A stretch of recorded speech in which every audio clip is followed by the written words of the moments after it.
Bé, la conversa, avui parlarem del rol de les empreses d'inserció a l'economia social.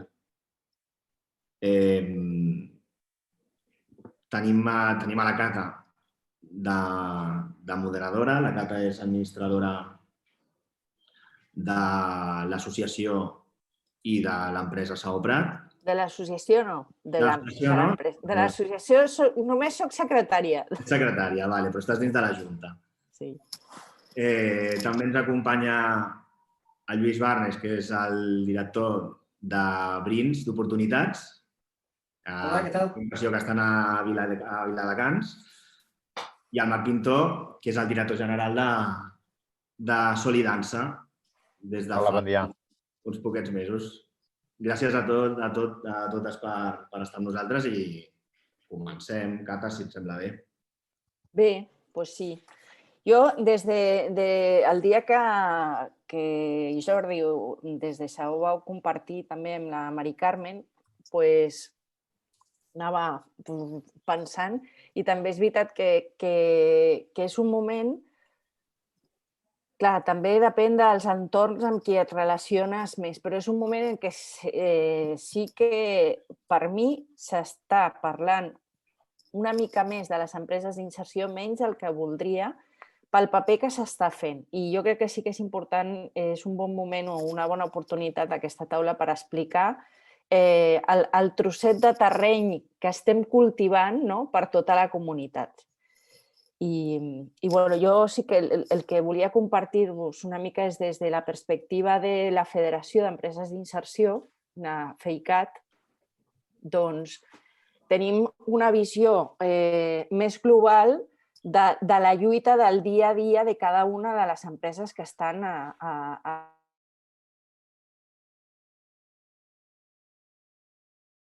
els últims temps ja hem aconseguit les empreses d'inserció estar a 21 comarques de Catalunya. Tot i que la màxima concentració està a la zona de la província de Barcelona, però va creixent perquè es veu que és una oportunitat i una manera de donar resposta a una situació molt concreta. Ara mateix som a Catalunya també 65 empreses d'inserció. I en el balanç total de l'estat d'Espanya aportem Catalunya quasi bé el 50% dels treballadors en inserció. Poca broma. Una altra cosa a destacar, jo diria, és que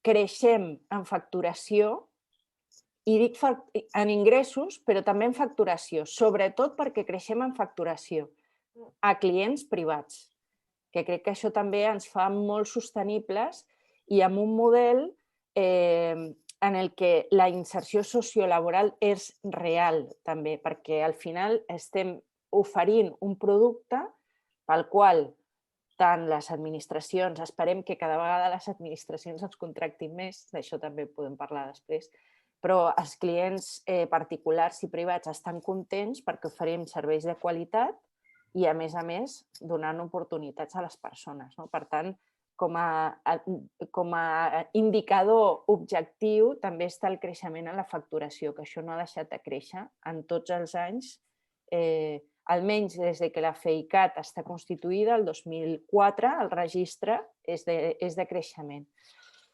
També dir que a nivell de persones en inserció, entre comparar les persones que formen part de l'estructura de les empreses d'inserció i el volum de persones en inserció, estem al 56% de persones d'inserció.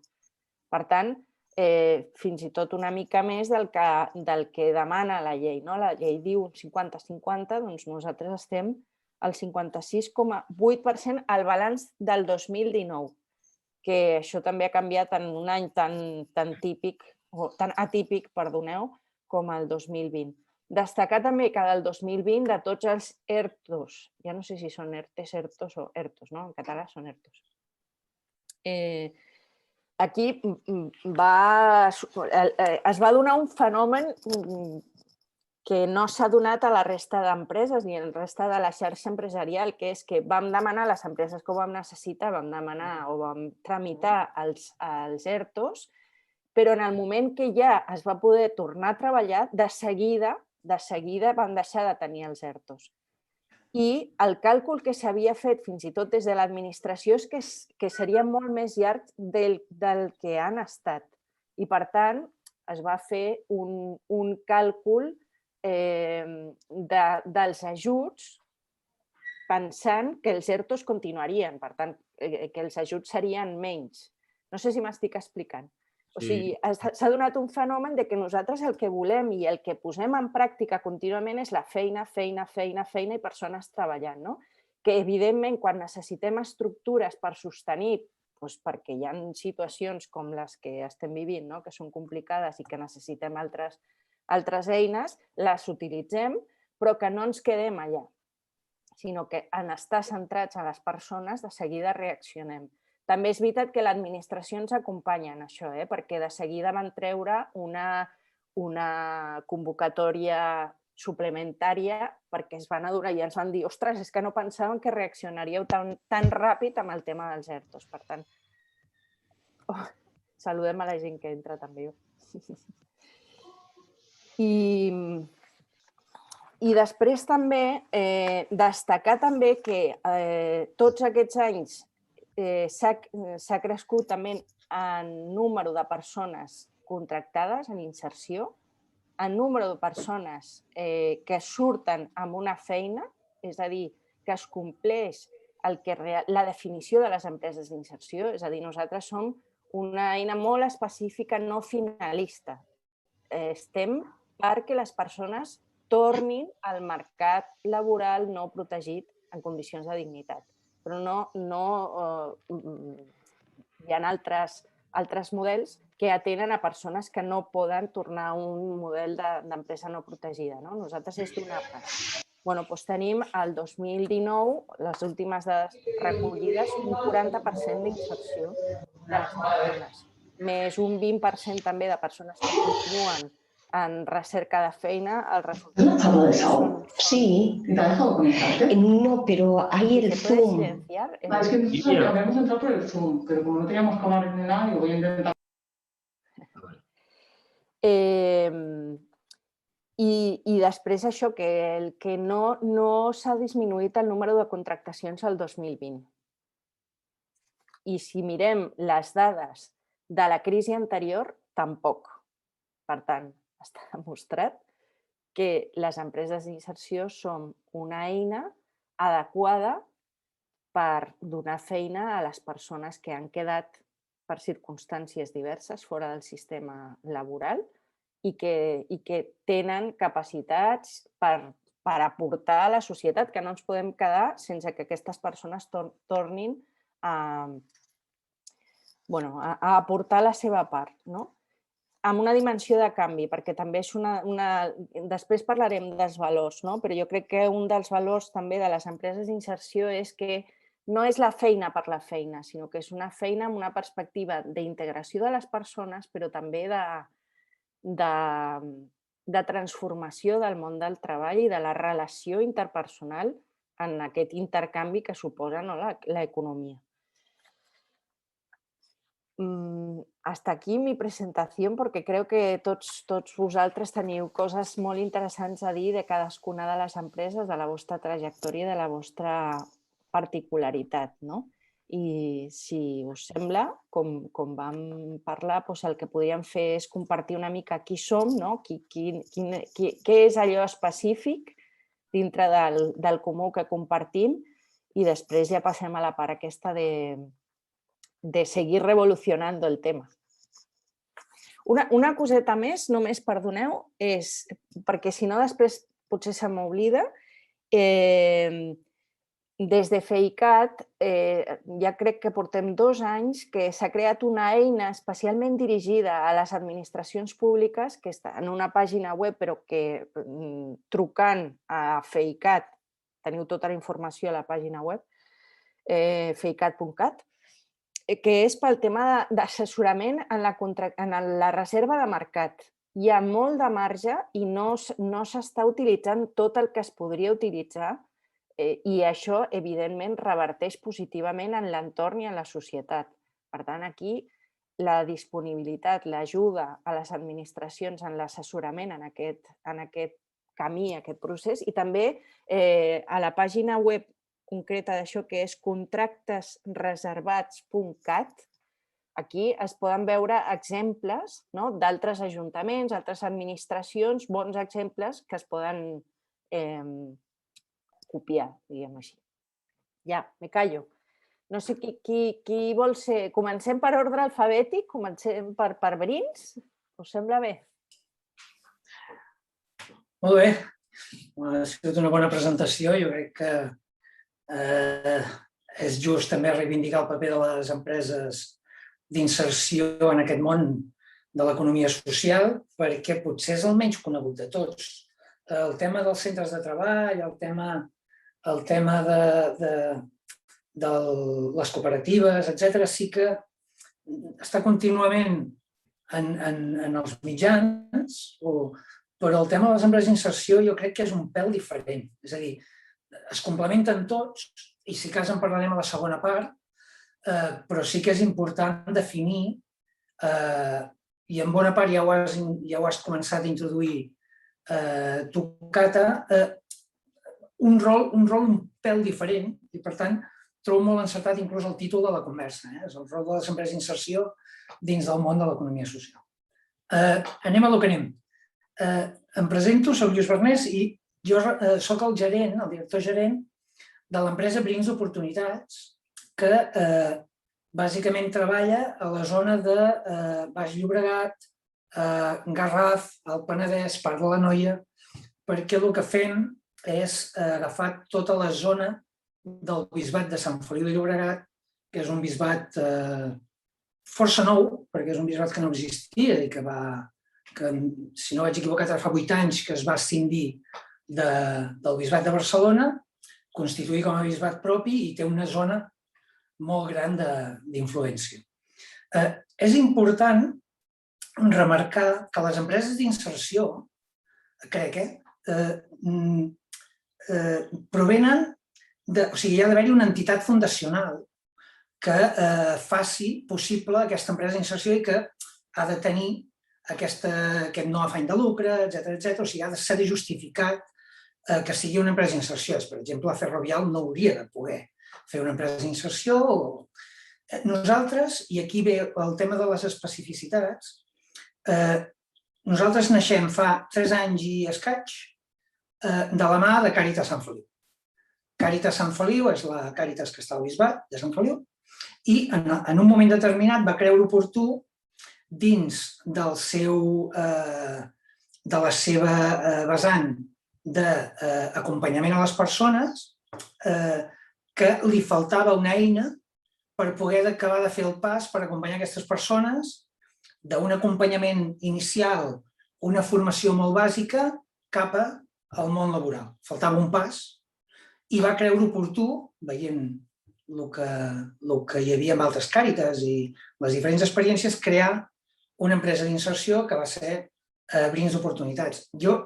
Val a dir que precisament aquesta especificitat és molt important perquè naixem fa 3 anys i naixem del no res. És a dir, l'empresa comença amb una persona sentada en una taula i una cadira i començant a dissenyar el que hauria de ser l'empresa d'inserció, que en aquest cas vaig rebre jo l'encàrrec i aquí estem encara, per tant, senyal que alguna bona feina s'ha fet. Clar, les empreses d'inserció tenen uns valors molt similars, per no dir idèntics, basats en l'acompanyament a les persones i intentar guiar-les o acompanyar-les fins que trobin o fins que puguin accedir a un lloc de treball a l'empresa normalitzada, que és el que es considera com a eina bàsica perquè aquestes persones puguin fer una vida una mica més plena, més digna. Clar, nosaltres, com a específic, tenim que venim de Càritas i sí que és veritat que Càritas ens vam assentar en un moment donat amb Càritas i vam dir quins valors addicionals a les de l'empresa d'inserció hem de tenir nosaltres com a Càritas. Vam dissenyar una sèrie de valors, com ara sous dignes des del primer dia, conveni d'acció social des del primer dia, encara que els estiguem formant, aquesta gent cobra el 100% del sou des del primer dia, perquè no totes les empreses d'inserció de diferents àmbits actuen de la mateixa manera, i això és important remarcar-ho.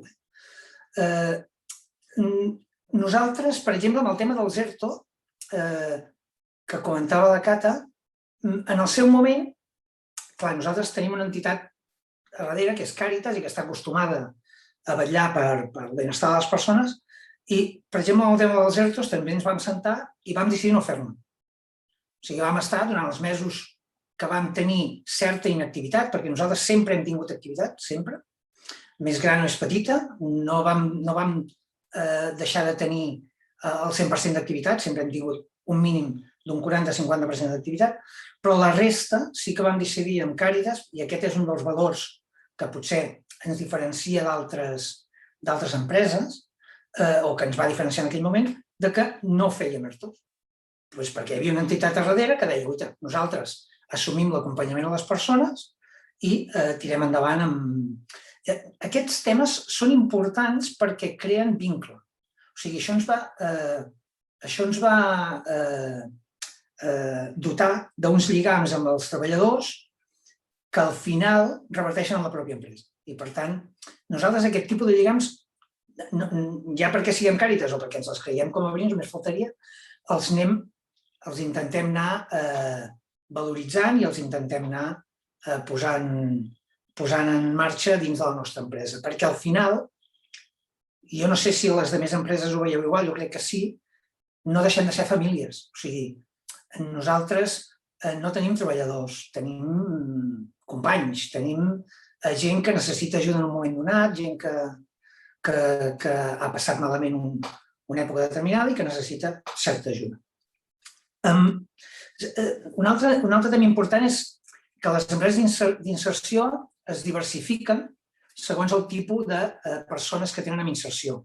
Per exemple, Saló treballa molt amb joves, però nosaltres, el nostre perfil singular és dona immigrant, normalment sola i normalment amb fills a càrrec, que necessita una empenta per accedir, a vegades amb dificultats de l'idioma, tot i que ha fet un primer curs amb Càritas de llengua o de llengua castellana, però aquest és el nostre perfil perquè vam començar amb activitat de neteja.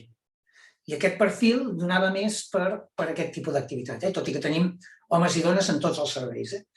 L'altre perfil que tenim més casuística és el de perfil home, gran, major de 55 anys, que es va quedar sense feina a la crisi del 2010 i que ha anat fent feinetes perquè per edat no aconseguia un treball estable i que l'hem acabat d'absorbir, i inclús algun força més gran, perquè ja dic que tenim 3 anys d'antiguitat i alguna persona ja s'ha jubilat amb nosaltres, o sigui que l'hem contractat amb 62 directament, però que són persones absolutament vàlides, absolutament amb coneixements absolutament vàlids i que ens han servit per obrir noves línies de negoci, que és un tema important. Nosaltres com creixíem?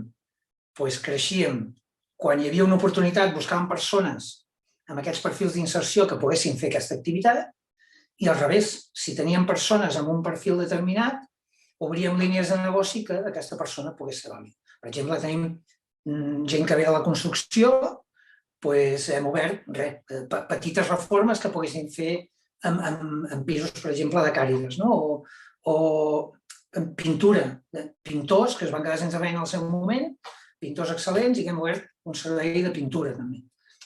Temes d'aquests, i així hem anat creixent, ens hem anat desenvolupant, i en l'actualitat, i acabo, que el Jordi sempre diu que parlo molt, doncs ja plego ara, som ara un equip entre tècnics, personal d'inserció i personal d'estructura d'unes 30 persones. 29 o 30 persones, va fluctuant, i la veritat és que estem molt contents de com estan responent tant les persones com en el nostre soci fundador, que en aquest cas és Càritas, que ens permet ens permet estar on estem. Llavors, si de cas, si algú té alguna pregunta més a fer, llavors, en tot cas, sempre la conversa es pot ampliar. Gràcies, Lluís. Marc, et sembla que continues tu? Perfecte. Per ordre alfabètic tocava Saó, per això, però encantat de continuar. Tens raó, jo estava esperant. Doncs tiro, si us sembla. Moltíssimes gràcies per l'oportunitat. Crec que és una molt bona iniciativa. Jo em dic Marc Pintó, soc el director general de Solidança. En el nostre cas, l'entitat fundadora o promotora és una associació que s'ha convertit en fundació i que va néixer el 1997, és a dir, que aviat farem el 25è aniversari, i l'empresa d'inserció la vam crear l'any 2006. Nosaltres definim els nostres objectius o la nostra missió com l'objectiu de la inserció sociolaboral de persones en situació de vulnerabilitat social, i ho fem a través de la gestió integral dels residus i la formació professionalitzadora. En el nostre cas, per dimensions i línies d'activitat, tenim un perfil de persones d'inserció potser més divers. Inclou no només persones que venen derivades de serveis socials amb risc d'exclusió social, sinó també que tenim alguns programes amb acollides de migrants als que els acompanyem a acabar de formalitzar els papers, programes amb extutelats, etc. En tot el que és l'àmbit social, nosaltres diem que tenim 3 grans programes d'actuació. Un és pròpiament el programa d'inserció sociolaboral, que entenc que és molt semblant, no sé si val la pena que ho expliquem per si algú no ho coneix prou, però diguem-ne, les candidatures venen derivades de serveis socials, són persones en risc d'exclusió social, els contractem i iniciem un itinerari d'inserció i dintre d'aquest itinerari d'inserció, doncs, això formem a les persones de diferents maneres, buscant la seva integració, el seu apoderament.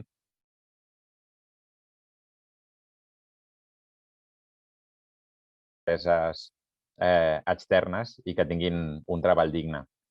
A part d'aquesta línia principal d'inserció sociolaboral, nosaltres treballem en programes formatius i bàsicament treballem la formació professionalitzadora i també treballem en programes d'intermediació laboral, on fem orientació i ajudem o acompanyem en la recerca de feina amb un programa subvencionat per la Caixa. El programa Incorpora, no sé si coneixeu.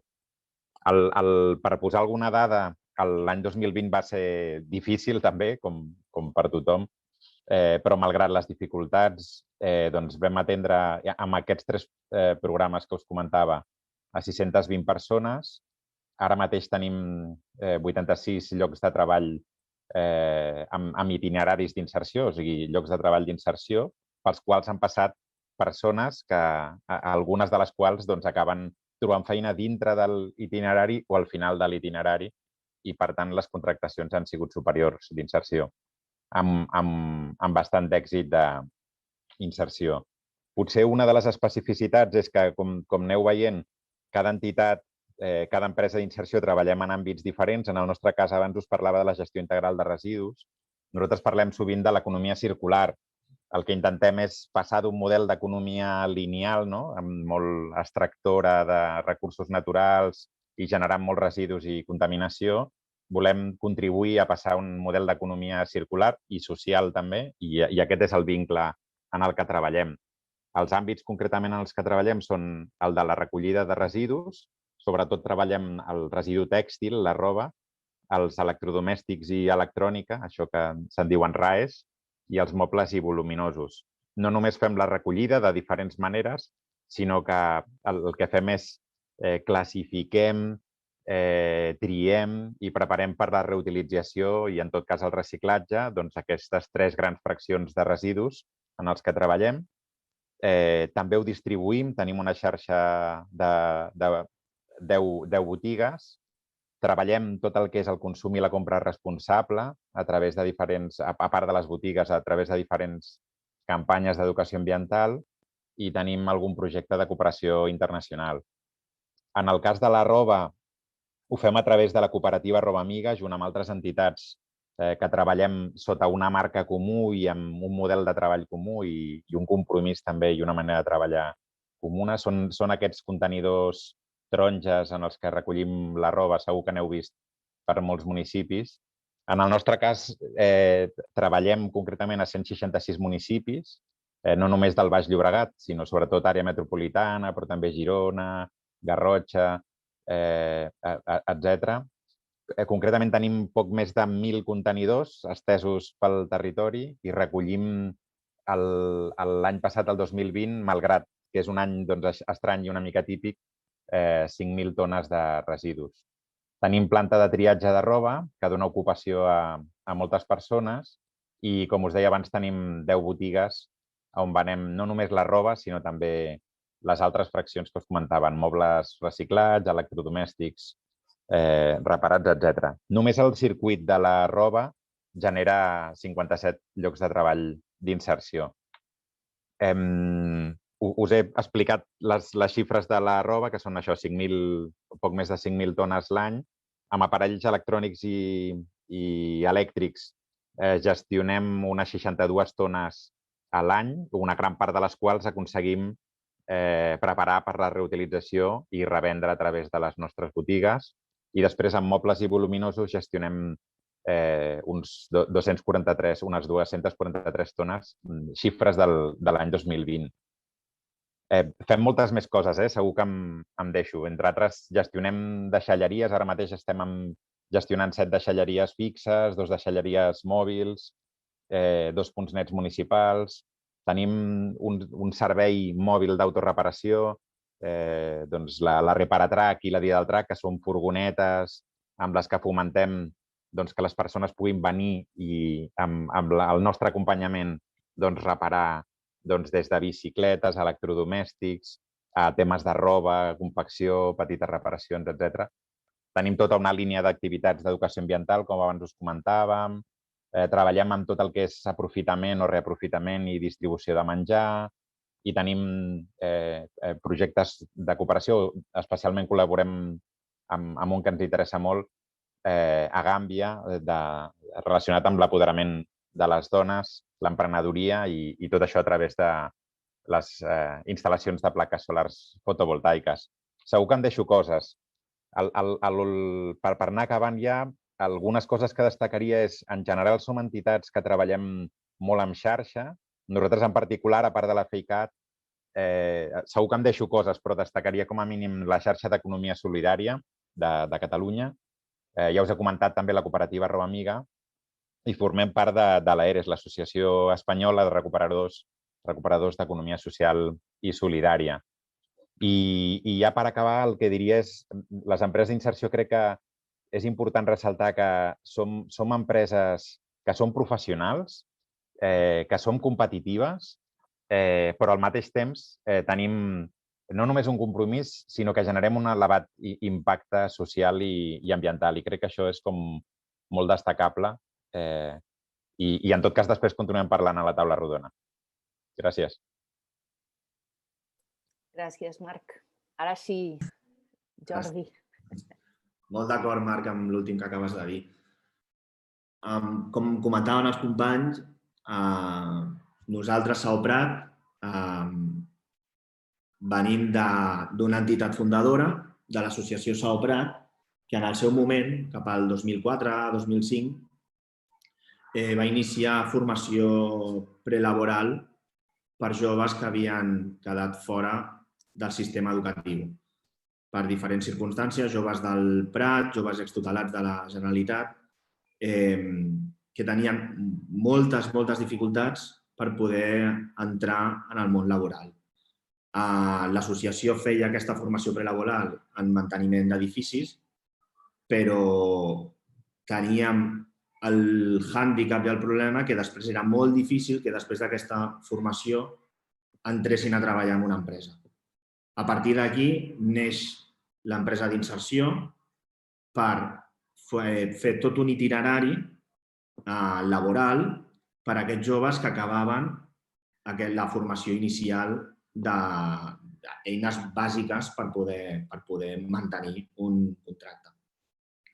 A partir d'aquí comencem amb la línia de producció de reformes l'any 2007 i el 2011 iniciem una línia de disseny gràfic, comunicació, creació de pàgines web, que ens permet ampliar el target, per dir-ho d'una manera, els nois, les noies que poden iniciar aquestes formacions i que podem ajudar a preparar-se pel món laboral. Fem formació perdó, que m'he quedat una mica... Aquestes línies productives. Som una empresa de reformes com qualsevol altra. Tenim clients privats, treballem per arquitectes i, com deia molt bé el Marc, tenim un producte que pot ser competitiu perfectament com qualsevol altra empresa. Tenim les nostres particularitats que lluitem i que intentem resoldre internament, però sí que intentem que després el client quedi al màxim content amb els nostres treballadors i amb el producte que oferim. A part d'això, durant aquest any hem iniciat una altra línia de negoci de neteja, ara mateix amb 2 treballadors, però amb moltes ganes d'ampliar-la durant aquest any i en el futur.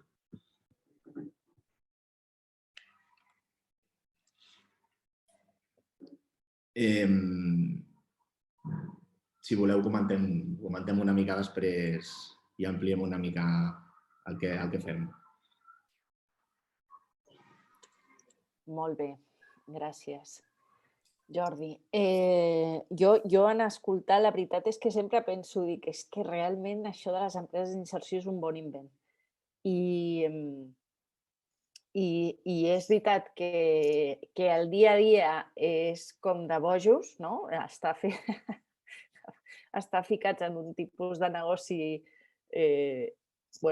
així, però compensa molt. Per mi té molt de sentit, sobretot pel resultat real que té. I tu, Lluís, parlaves que al final són persones, no? El que hi ha darrere, persones, famílies. I això no té preu, que una família pugui continuar la seva vida i aportant la seva part a la societat, no sentint-se fora i al marge, crec que és el millor, entre cometes, i enteneu-me, producte que pot tenir una empresa d'inserció. Si us sembla, passem, com que ens queden 20 minutets i aquí crec que no només a Lluís li agrada parlar, sinó que ens agrada uns quants, a tots. Doncs el tema de com s'integren els valors de l'economia social i solidària o com els representa o com els encarna el model de les empreses d'inserció. Jo, per no començar així en fred, encara que crec que no cal, però sí que m'havia apuntat com alguns valors, sobretot la centralitat de la persona. La persona és el motiu de tot. I al final el tipus de negoci és com que casual perquè està en funció de les persones. Després, que és una economia o és una activitat econòmica que és un mitjà per millorar aquesta situació de les persones i també per respectar totes les relacions en general, o sigui, no només entre persones, sinó també, com comentava el Marc, amb el medi, l'economia circular. L'altre valor és que no és individualista, és comunitària, és de coconstrucció. No té sentit el camí per separat. Inclús encara que fem activitats similars o la mateixa activitat, no ens entenem com a enemics, perquè, en fi, d'això ja parlarem. Després, el tema del consum responsable també i l'educació. O sigui, és un tipus de model econòmic que també té com a finalitat la transformació de la manera de pensar i de relacionar-se de les persones, no només de les que participen a l'empresa, sinó, com explicava també el Marc, educar altres en altres models respectuosos i fins i tot diria, perdó de la conselleria, però amorosos. Vull dir, és un altre tipus de relació. I a partir d'aquí, coged la palabra i ens anem, fins i tot jo diria, ens anem provocant, perquè així podem tenir l'espai de que el nostre pensament i les nostres propostes vagin una mica més enllà i potser no sortim amb una convocatòria als fons europeus, però a lo mejor se nos ocurre algo más.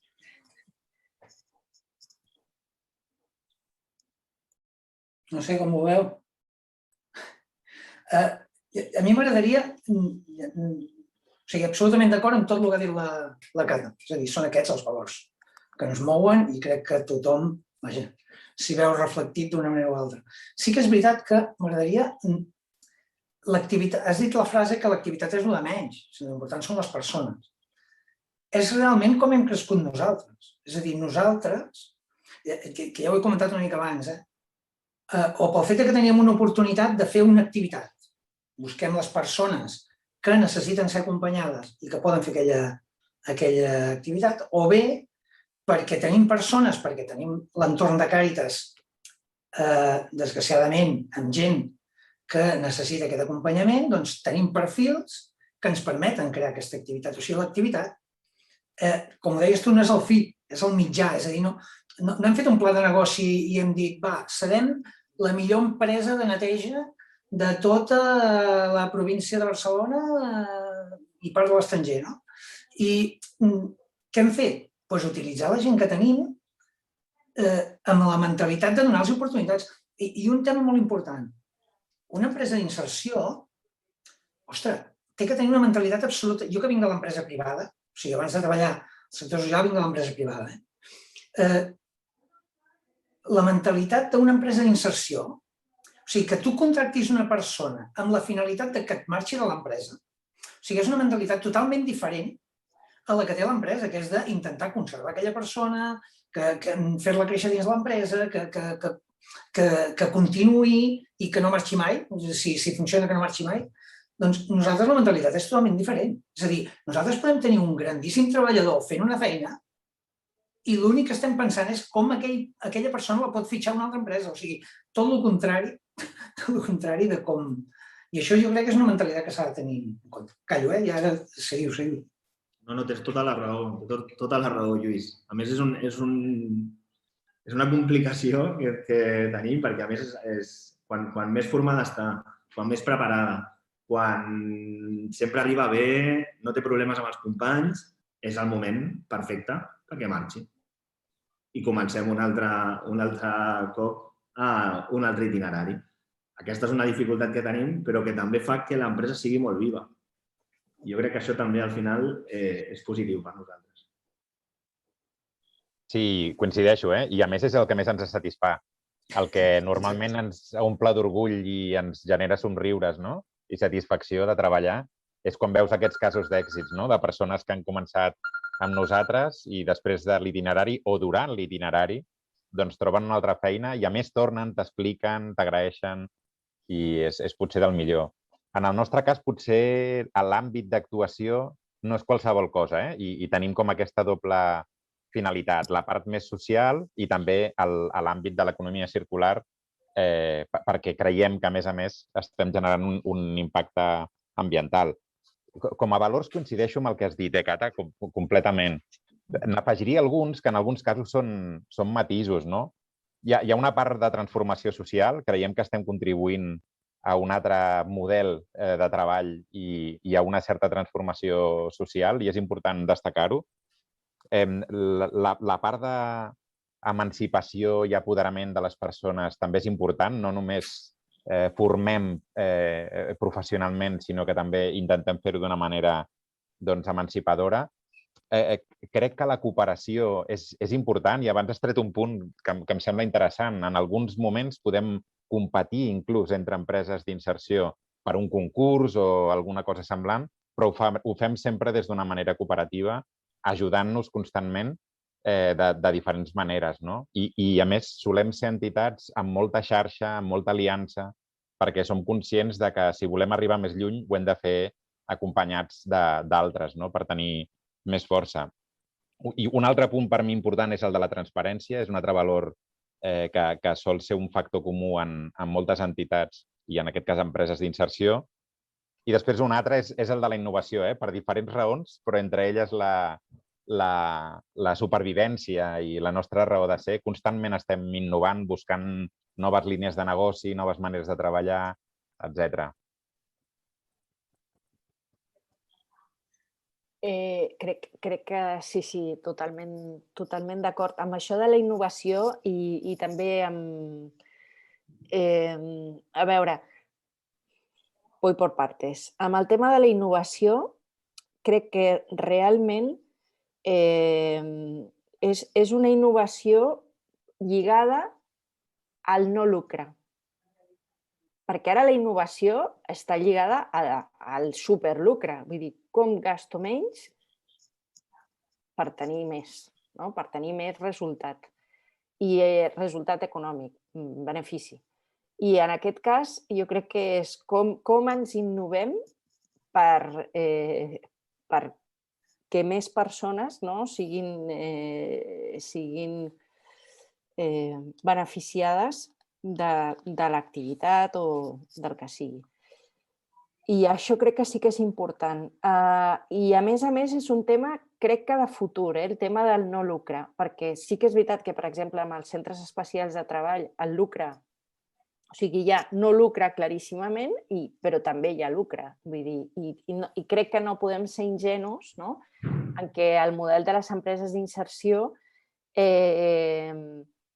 si no caminem cap a una major protecció, no por el mero hecho del purismo, sino per una protecció del model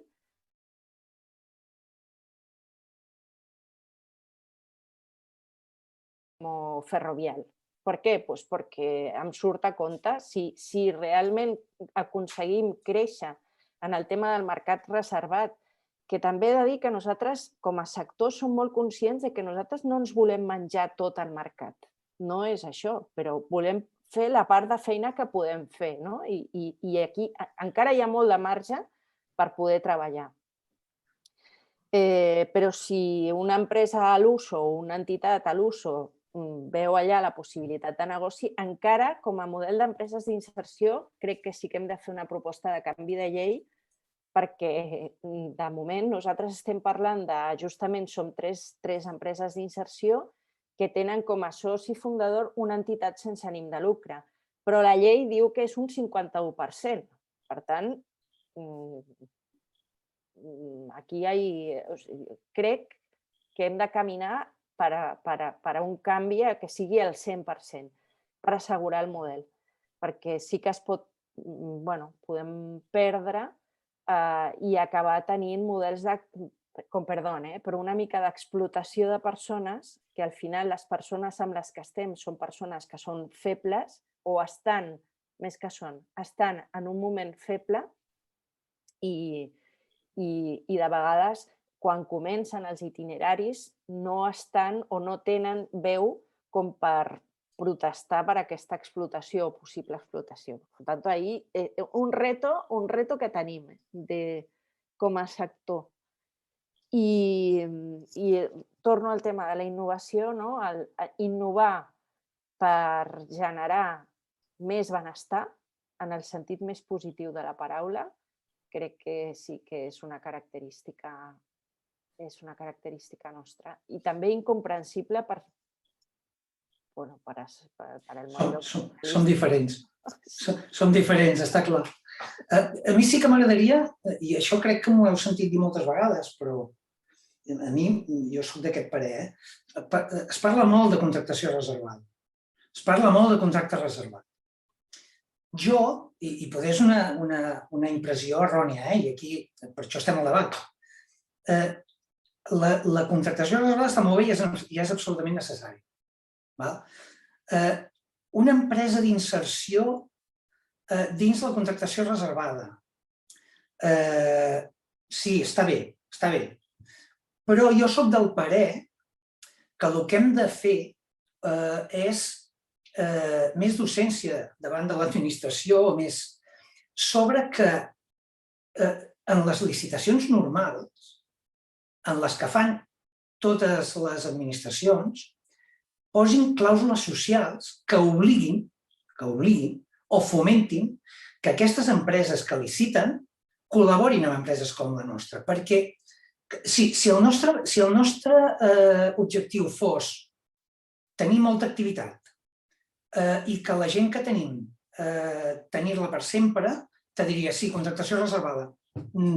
Quanta més millor, perquè si jo accedeixo a un contracte reservat, és difícil que vingui una empresa normalitzada i accedeixi al mateix contracte, a la mateixa licitació, perquè haurà de subrogar el meu personal. En definitiva, la normativa li posa molt complicat. En el nostre cas, el col·laborar, el que l'administració obligui o fomenti, que col·laborem amb empreses que van a licitacions, produeix molts efectes. Un, ens genera activitat a nosaltres. Fantàstic. És el que volem. Dos, obliga a l'empresa a col·laborar amb nosaltres. O sigui, coneix com treballen els nostres treballadors i que realment són persones que poden treballar tranquil·lament a la seva empresa. I a la que tenen una vacant és molt fàcil que passin de la nostra empresa cap a l'empresa normalitzada. I a nivell egoista prefereixo el 1% de tot que el 10%, que el 100% de poc. Per tant, jo crec que hem de fomentar. I l'altre dia parlava amb una gerent d'un consell comarcal que ens van a presentar com a empresa i estàvem parlant, que és alcaldessa d'un municipi, i clàusules socials on es puntuï el tema de la col·laboració amb empreses com les nostres, no l'havia vist mai. O sigui, ens queda molta feina per fer. I FEICAT és una de les feines que jo crec que està obligada a fer, segur. Sí. Estic d'acord. Perdó, crec que precisament en el concepte de mercat reservat no és només això ho reservo només per a aquest, sinó que precisament el que està incorporant és això que estàs dient tu i és principalment pel que s'està treballant. O sigui que dintre de, per exemple, les licitacions es puntuï favorablement quan una empresa digui en aquesta part es puntuarà o tal, o es demana que es treballi conjuntament amb una empresa d'inserció. Perquè a Madrid els hi ha passat, vosaltres ho sabeu, crec, no? Amb el tema de roba amiga, Marc, a Madrid, no sé si va ser la comunitat o l'Ajuntament que va fer com va treure una megalicitació que allò era impossible d'assumir. No ens interesa, o sea, morir de éxito tampoco en el sentido más negativo, ¿no? I precisament en aquest, crec que aquí també tenim paper tots els que formem part de FEICAT, que també crec que la FEICAT és una xarxa, és més xarxa que no pas un ente ahí apartat. Un dels papers que tenim és fer difusió a l'administració pública de dir que hi ha aquesta feina i després s'hi traspassa, o sigui, perquè nosaltres en el dia a dia ja tenim prou feina com per, a més, estar assessorant jurídicament i legalment els ajuntaments de com fer una licitació perquè tingui aquestes clàusules socials. Però per això sí que hi ha un dispositiu a la FEICAT, per assessorar a qualsevol administració pública que ho vulgui saber i que vulgui treballar en sèrio en això. I amb la perspectiva que tu has dit, Lluís, no de reservo esto y ya con este trocito del pastel ya te quedas contento. No, no, no. Hem d'interactuar, que és el que volem. I això beneficia a les empreses també ordinàries. Però sí que hem de canviar el model de licitació. No pot ser que les baixes econòmiques siguin un 75% d'una licitació. I perquè, a més, estic d'acord que hem de col·laborar amb l'empresa. Nosaltres ho intentem sempre que podem, però al final hem d'assumir les baixes que les empreses han fet. I amb això sí que no podem lluitar perquè al final estem treballant, hauríem de treballar a uns preus que és impossible. S'ha de canviar el model, ja no només per les empreses d'inserció, sinó el model de licitació en general. Totalment d'acord. I en això crec que també, Lluís, tu en presentar l'empresa parlaves de sous dignes, i crec que aquí també els que estem també ho tenim molt clar.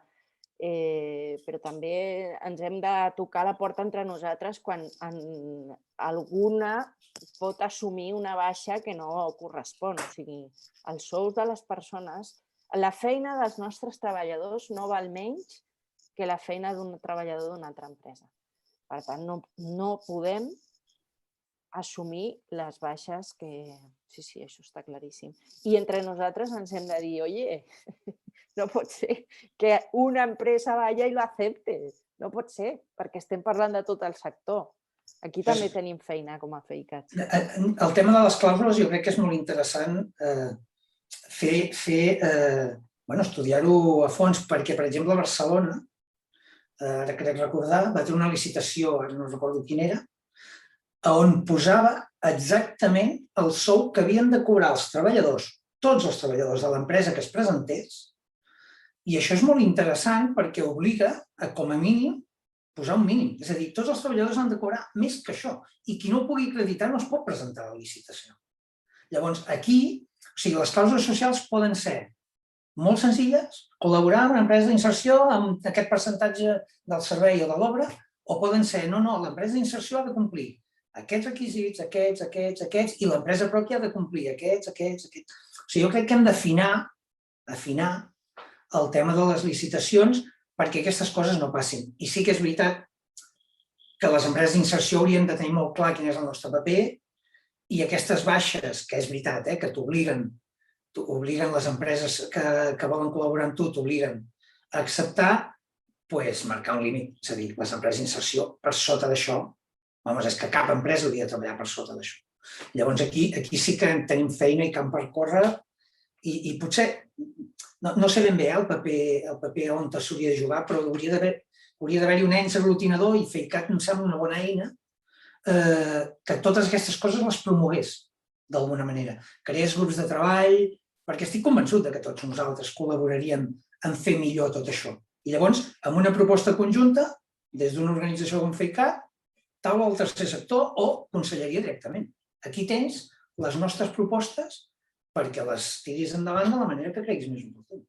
No sé, jo és que l'administració a vegades m'acosta entendre-la, i això que soc regidor del meu poble, però m'acosta entendre-la a vegades més de lo normal.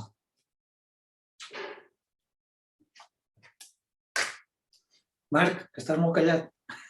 No sé com anem de temps, però totalment d'acord amb el que heu dit. En tot cas, afegiria una part d'autoresponsabilitat també. Crec que hem de fer molta més difusió i aprofundir molt més en tot això que és la transparència i la rendició de comptes. Crec que quan expliquem els nostres projectes i els resultats que generem, els impactes tant socials com ambientals o del tipus que sigui, ens ajudarà moltíssim a obrir-nos portes a l'administració pública, perquè al final és el que es deuen i és el que volen, també. I si els ajudem amb resultats i amb rendició de comptes, crec que és com molt més fàcil.